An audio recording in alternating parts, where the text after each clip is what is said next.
I want to thank the organizers for inviting me to participate in this panel. I'm honored to speak alongside such people and such scholars, and special thanks to the many who logged in to join us today. The most common question that I'm being asked these days by colleagues is, why should we, as sociologists, and why should they say, as an academic association of sociologists, support the resolution that is now on the ballot? And when I'm asked this question, I instinctively launch myself into scholarly investigations, looking for arguments and ideas in my fields of study that would in some way help justify a statement against the mass killing and starvation in Gaza. I want to put the search for a sociological justification aside for now, not because the sociological argument cannot be made. It can, and it has been made here. I want to leave it aside because the exercise of crafting sociological arguments in response to this particular question, why sociologists should act, is, in my opinion, beside the point. The current situation in Gaza is this: about 33,000 people confirmed dead, and the number is rising daily. An estimate of at least 8,000 additional dead who are still buried under the rubble, and this number is rising too. Over 2 million refugees, and most of them are from families that became refugees in 1948. So we are talking about refugees who became refugees again. And this number is not rising much anymore because almost the entire population in Gaza has become refugees. All universities destroyed, and here the count has come to a full stop because there are no more universities left in Gaza. Over 13,000 children, toddlers and babies dead.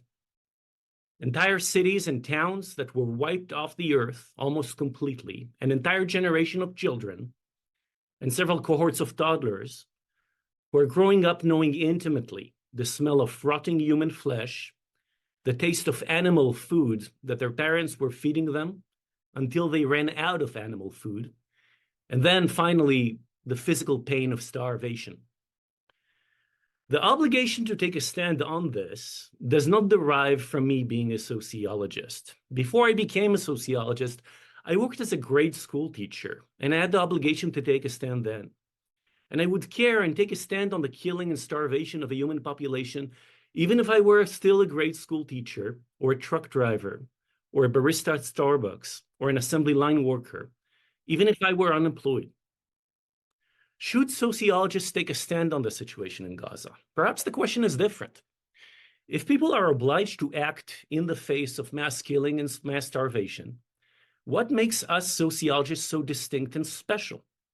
How did we sociologists come to imagine ourselves as something separate or elevated, protected by academic credentials or books or honors or any other form of symbolic capital, safe in our cozy ivory tower, observing with equanimity and cold analytic eyes death and famine, physical destruction and human erasure, and the annihilation of an entire community, and claim that the American Sociological Association shall not get itself involved in issues such as this, either because it jeopardizes our public image as objective experts or hurts the feelings of this or that individual?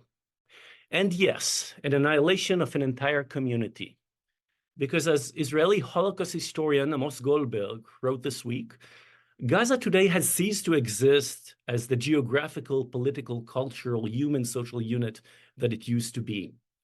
Its neighborhoods have been bombed into ashes. Mosques and museums and schools and historical sites have been burned and destroyed for the sake of destroying them. Ruha showed us the picture of the Palestinian Supreme Court building being bombed. There is no other reason why Israel detonated the Supreme Court building in Gaza after it occupied it. The goal was erasure and annihilation.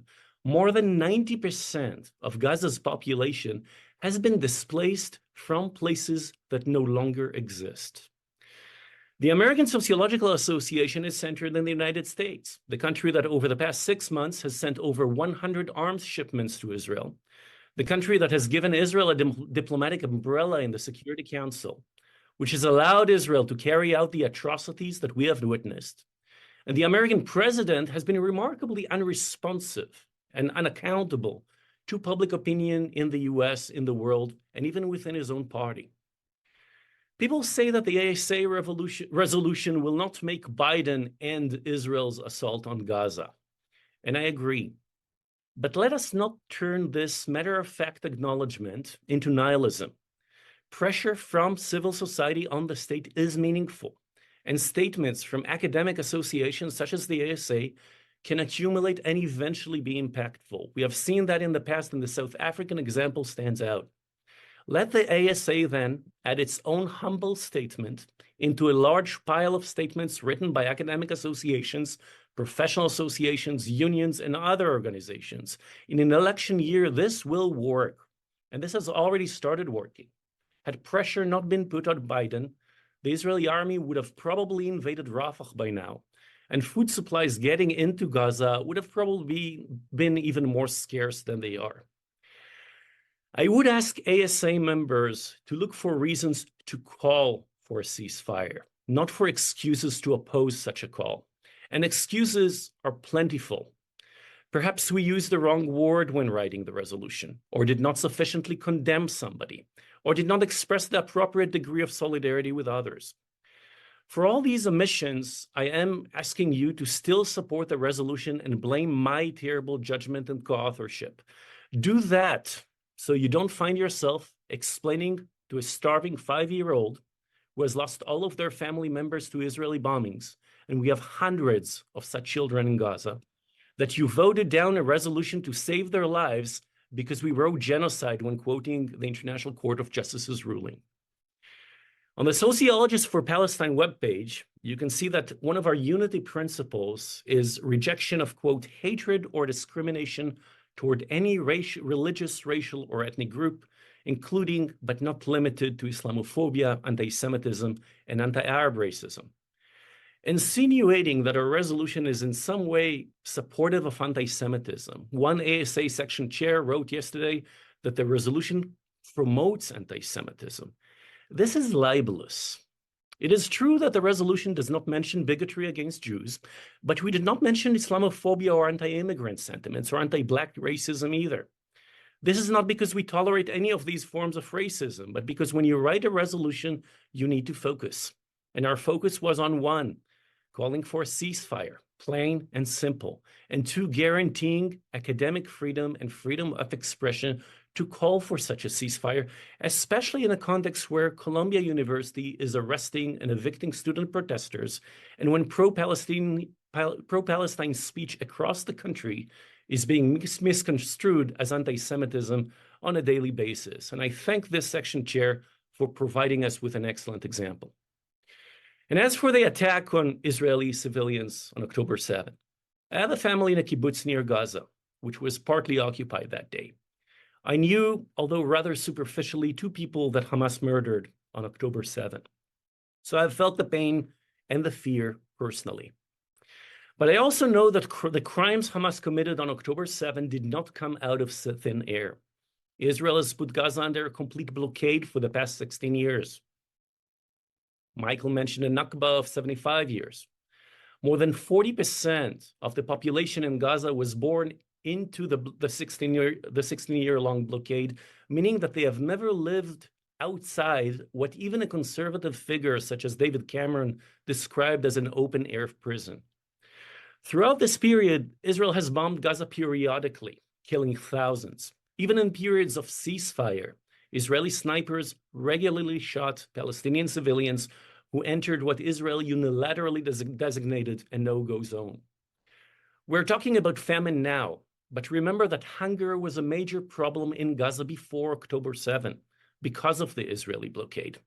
In 2018, Oxfam found that 1 million Palestinians in Gaza didn't have enough food to feed their families despite food assistance.